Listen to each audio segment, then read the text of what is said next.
Turkey on Saturday cancelled a visit by the Swedish defense minister over a demonstration by an anti-Islamic extremist in Stockholm who publicly burnt the holy book Koran. This incident has sparked a fresh crisis as Sweden tries to convince Ankara not to block its bid to join the NATO military alliance. Both Sweden and its neighbor Finland are hoping to join NATO, dropping decades of military non-alignment in response to Russia's invasion of Ukraine. But they need the consent of Turkey, a member of the alliance, to join. The government in Ankara says its approval is conditional on Swedish steps to extradite people it accuses of terrorism or of having played a part in the 2016 coup attempt against Erdogan. Turkey says Sweden has not done enough to crack down on the Kurdish groups Ankara views as terrorists. The bids of the two Nordic states must be approved by all 30 NATO member states. Turkey and Hungary have yet to endorse the applications. Turkish officials denounced the permission granted to Rasmus Paludan, a right-wing Swedish-Danish politician, to stage a protest on Saturday in front of its embassy in the Swedish capital. The right-wing politician attacked Islam and immigration in Sweden and set fire to the Koran with a lighter. He told the crowd, "If you don't think there should be freedom of expression, you should have to live somewhere else." Last year, the same politician's announcement of a Quran burning tour during the Muslim holy month of Ramzan sparked riots across Sweden.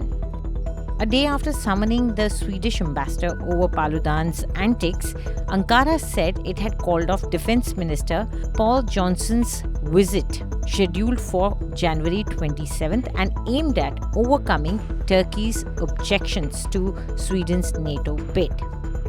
The Turkish defense minister said the meeting has lost significance and meaning, so we've cancelled it. Johnson said the decision to postpone had been made jointly with Turkey on Friday at the US military base in Ramstein in Germany, where Ukraine's allies were meeting to discuss further weapon supplies for Kiev.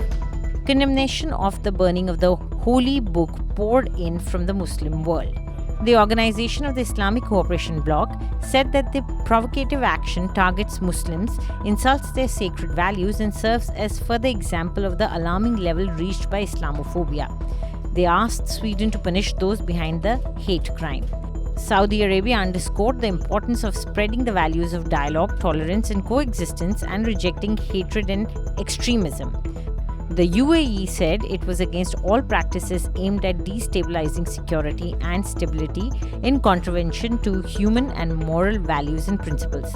The Gulf Cooperation Council also condemned the protest.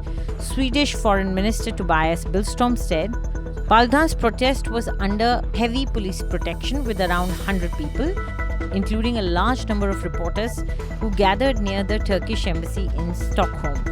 Turkish President Erdogan's top press aide urged Sweden to immediately act against hatred-filled provocations.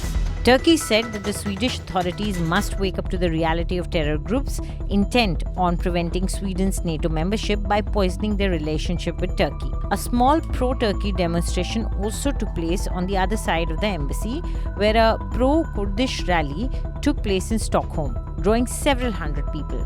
Swedish police gave their authorization for this demonstration after determining it fell under the country's liberal freedom of speech laws.